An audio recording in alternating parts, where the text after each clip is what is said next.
Look upon me, friends, and pity me. Turning back at the night's edge to say goodbye to the sun that shines for me no longer. This is like literally so not her. Like I can't. Like could we maybe go to Starbucks or something on the way? Like you walk into the underworld untouched by sickness and broken by no sword. You know your orders. Take her to the vault and leave her there alone. If she lives or dies, that is her affair, not ours. Our hands are clean. Boom, come at me, you mad, bro? All passionate heart, unyielding, tormented by the same winds. So, it kind of sucks that everybody in your family's dead except for your bitchy sister, but you can still be the king. Her guards shall have great regret for their delaying. I own you! Thebes, and you, my father's gods and rulers of Thebes. You see me now, the last unhappy daughter of a line of kings. Your kings led away to death. You will remember the things I suffer. That what men's hands, because I would not transgress the laws of heaven. Come on, like, let's go. I don't have all day. You're really killing my vibe. This is the way the blind man comes. Princes lockstep, two heads led by the eyes of one. What new thing have you to tell us? Let's crack-a-lacking. I have much to tell you. Listen to the prophet, Creon. I am not aware that I have ever failed to listen. You've cried. Then you have done wisely, king, and ruled well. I tell you, Creon, you yourself have brought this new calamity upon us. Our hearts and altars are stained by the corruption of dogs. And carry on birds who gulp themselves on the corpse of Oedipus' son. Give in to the dead man then. Do not fight with the corpse of Oedipus' son. What glory is it to kill a man who is dead? All my life long, I have been a kind of butt for the dull arrows of the doddering fortune-tellers.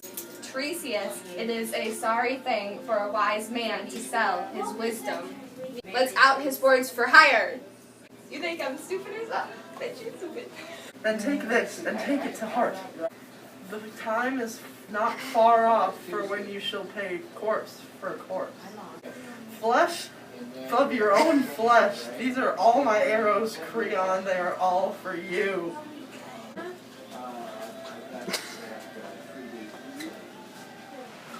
The old man is gone, but his words remain to plague us. Yes, that is true. It troubles me, but it is hard to give in. But it is worse to risk everything for stubborn pride. Pull quickly!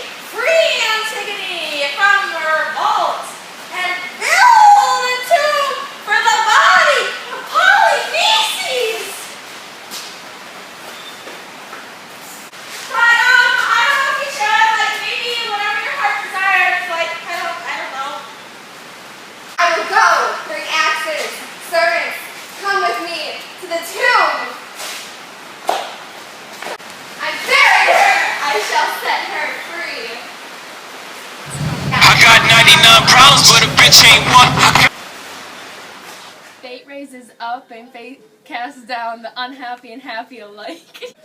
No man can tell his fate. Creon was happy once. Victorious in battle, fortunate father of children nobly born, and now it is all gone. From him they are dead. The living are guilty of their deaths. Who is guilty? Who is dead? Speak! Well, only if you want to. Haman is dead, and the hand that has killed him is his own hand. I went with Creon to the outer plain where Polynices was lying. His body, shredded by dogs. We made our prayers. And we bathed the corpse with holy holy water, and we brought broken branches to burn what was left of it. When we were done, we ran to the vault where Antigone lay on her couch of stone. We heard a voice grieving within the chamber. Haman lay beside her, his arms about her waist, lamenting her, his love lost underground, crying out that his father had stolen her away from him. When Creon saw him in tears, he rushed to his eyes and called to him. What have you done, child? Speak to me. What are you thinking that makes your eyes so strange? Oh, my son, I come to you on my knees.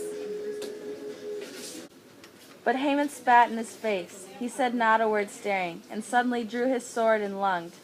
Creon shrank back, the blade missed, and the boy, desperate against himself, dove at half its length into its own side and fell.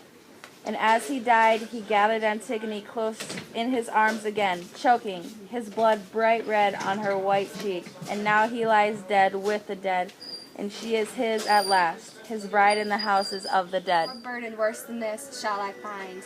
Man, all these haters. The queen, your wife, is dead. She stood before the altar, and her heart welcomed the knife, her own hand guided, and a great cry burst from her lips, for Megaris dead, and for Haman dead. Her sons, and her last breath was a curse for their father, the murderer of her sons, and she fell, and the dark flowed in through her closing eyes. Oh God, I am sick with fear. Are there no swords here for me? Has no one a blow for me? Anna!